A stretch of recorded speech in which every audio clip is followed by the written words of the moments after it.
So they started off really small, like these cute little baby alligators. Nature didn't give them much of a choice. If the egg had been much bigger, it would collapse under its own weight.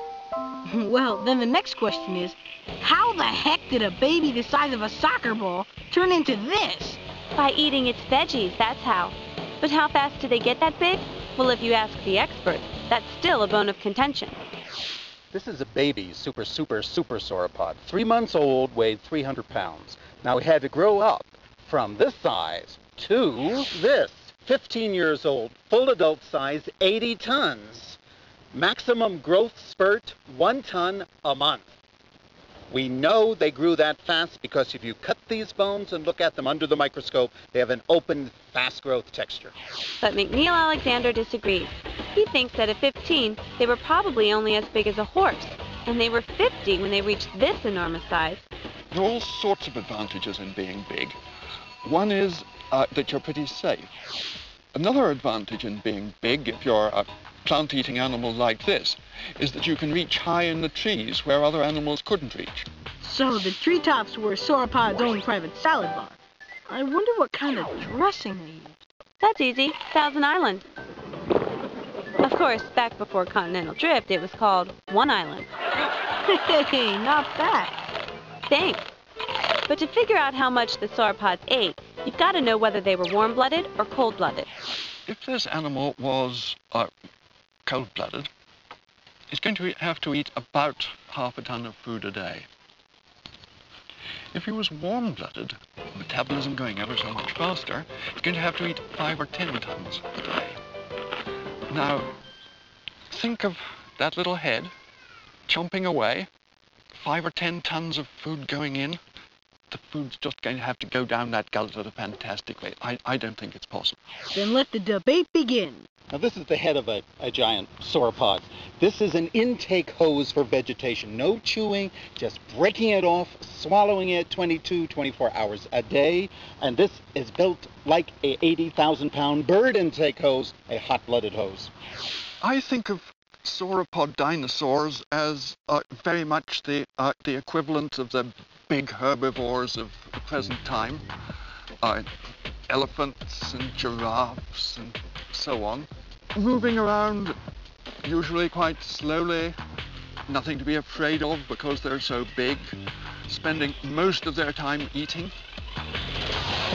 Quite a dull life, really. If you were a sauropod, particularly if you were a parent or a newborn, your life would be exciting and light-footed because sauropods weren't big, clunky, solid critters. From the chest right up to the tip of their head, they were full of air. Their whole front end was like a giant turkey neck, very quick-moving and light.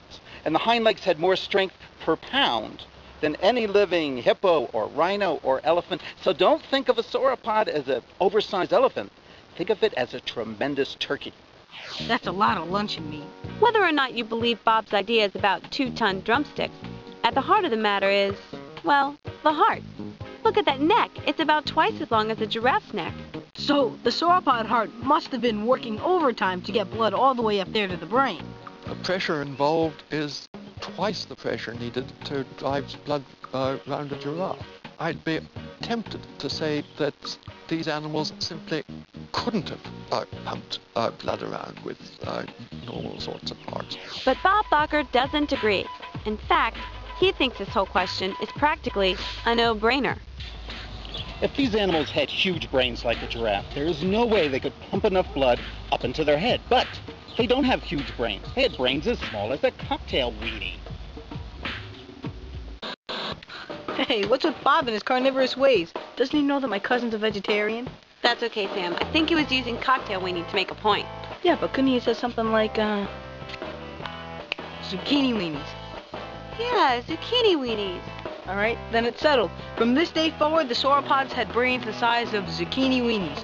Write it down. Yeah.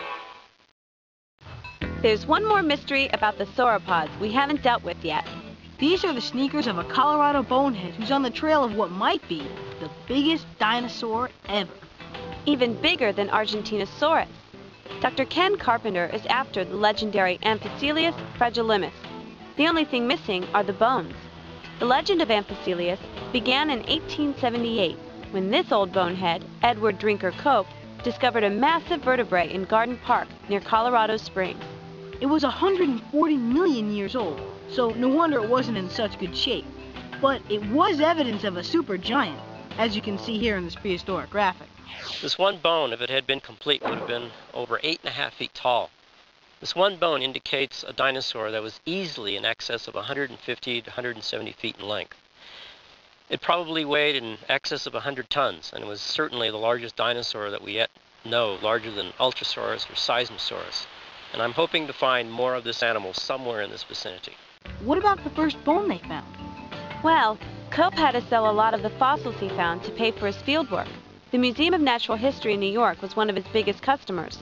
Unfortunately, the Amphicelius bone got lost somewhere on the road to New York. And they never found it? Nope. But Carpenter still holds out hope that somewhere out there, Amphicelius is waiting. Bob Barker dreams about Amphicelius too.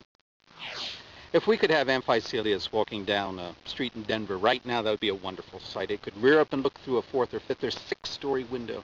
Back in its native habitat, though, that was an elegant animal, moved smoothly, gracefully, in great groups, picking and choosing the most delectable parts of the vegetation. Now, we don't have any footage of Amphicelius in his native habitat, but we did find this. Here you see the great beast in downtown Denver. No doubt he smells a lentil walnut burger on the grill. Wow, even I'm amazed. That's the most magnificent animal that has ever lived. Let me just point something out. Bob draws on the wall and it's science. I draw on the wall and my wacko art teacher, Mrs. Cornell, gives me 2 weeks detention. Now, what kind of justice is that? Well, maybe if you draw an Argentinosaurus. Now you tell me. There you have it. That's the way our friends, the sauropods, made it through the day. No doubt about it, they knew how to live long.